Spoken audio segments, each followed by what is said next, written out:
Hello all, welcome to DST tales Telugu. ఈరోజు simple and ఈజీగా salmon fish fry ఎలా తయారు చేయాలో చూద్దామండి. మసాలా ప్రిపరేషన్ కోసం ఒక గిన్నె తీసుకొని ఒక అర టేబుల్ స్పూన్ వరకు ఉప్పు, పావు చెంచా పసుపు, 1.5 టేబుల్ స్పూన్ వరకు కారం, 1 టేబుల్ స్పూన్ వరకు అల్లం వెల్లుల్లి పేస్ట్, ఒక అరబద్ద నిమ్మరసం, ఆల్మోస్ట్ 1.5 టేబుల్ స్పూన్ నిమ్మరసం అవసరం అవుతుందండి.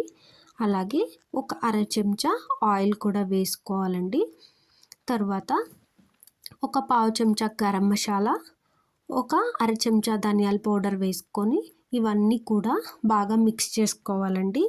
ఈ మిశ్రమాన్ని మనం మ్యారినేషన్ కోసం తర్వాత యూస్ చేద్దాము. ఇది పక్కన పెట్టుకొని ఈలోపు ఫిష్ క్లీన్ చేసుకుందామండి. నేను ఈ మసాలా కొలతలన్నీ కూడా 300 గ్రాముల సాల్మన్ ఫిష్ కోసం చెప్తున్నానండి. సో దాని ప్రకారం మీరు ఎంత క్వాంటిటీ తీసుకుంటారో దాని ప్రకారం మీరు కొలతలు సరిచూసుకొని చేసుకోండి. సో నేను ఇక్కడైతే 300 గ్రాములు సాల్మన్ ఫిష్ని తీసుకొని నాకు ఇక్కడ 2 పెద్ద ఫిల్లెట్స్ వచ్చాయండి. నేను దీన్ని చిన్న చిన్న పీసెస్గా కట్ చేసుకుంటున్నానండి, మసాలాలు అవి బాగా పడతాయని చెప్పి.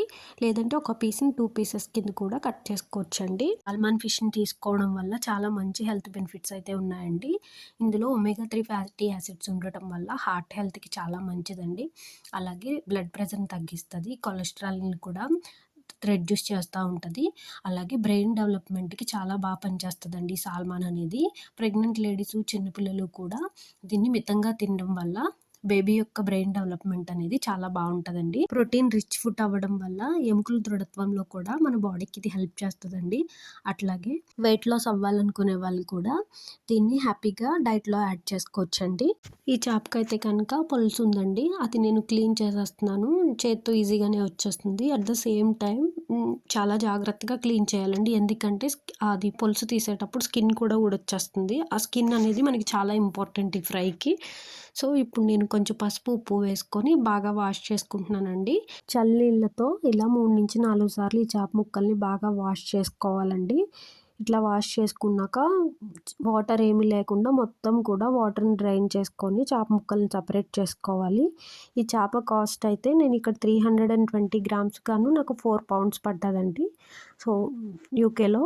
మీకు ఇండియాలో ఇది ఎంత కాస్టో కింద కమెంట్ చేయండి.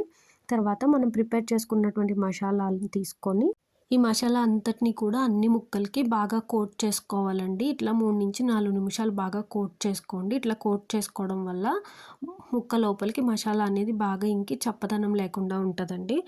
ఇట్లా మసాలాలు బాగా పట్టించాక ఒక మూత పెట్టి మనం దీన్ని ఫ్రిడ్జ్లో పెట్టి 20 నుంచి 30 నిమిషాలు ఫ్రిడ్జ్లో పెట్టి మ్యారినేట్ చేసుకోవాలండి.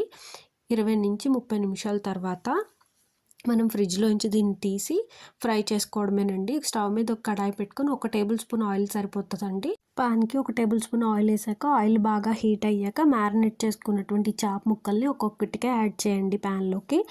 ఇట్లా అన్ని ముక్కలు కూడా ఒక సైడ్ బాగా వేగాక రెండో సైడ్కి టర్న్ చేసుకోండి. ఇట్లా సుమారు 7 నుంచి 8 నిమిషాల్లో మనకి ఫ్రై అయితే రెడీ అయిపోతుందండి. నాకైతే 8 మినిట్స్ పట్టిందండి ఎగ్జాక్ట్గా. తర్వాత కొంచెం కరివేపాకు, కొత్తిమీర ఉన్నట్లయితే కొత్తిమీర కూడా వేసుకొని స్టవ్ ఆఫ్ చేసేసుకొని సర్వ్ చేసుకోవడమేనండి. చూడండి ఎంత ఆయిల్ వచ్చింది. ఈ ఆయిల్ అంతా కూడా ఈ ఫిష్లో ఉన్నటువంటి స్కిన్ వల్ల వచ్చిందండి. సో అందుకే 1 టేబుల్ స్పూన్ ఆయిల్తో ఫిష్ అంతా ఫ్రై అయిపోతుంది. యాక్చువల్గా నేను ఇది ఫాదర్స్ డే రోజున స్టార్టర్లా చేశానండి. సో దీన్ని ఫ్రై లాగా స్టార్టర్ లాగా సర్వ్ చేయొచ్చు. Chicken curry, salmon fish starter, rasam, coffee cake. ఇది ఫాదర్స్ డే గిఫ్ట్ అండి మా బొడ్డోడి తరపున మా హస్బెండ్కి. ఈ వీడియో నచ్చినట్లయితే please like and share. Thanks for watching.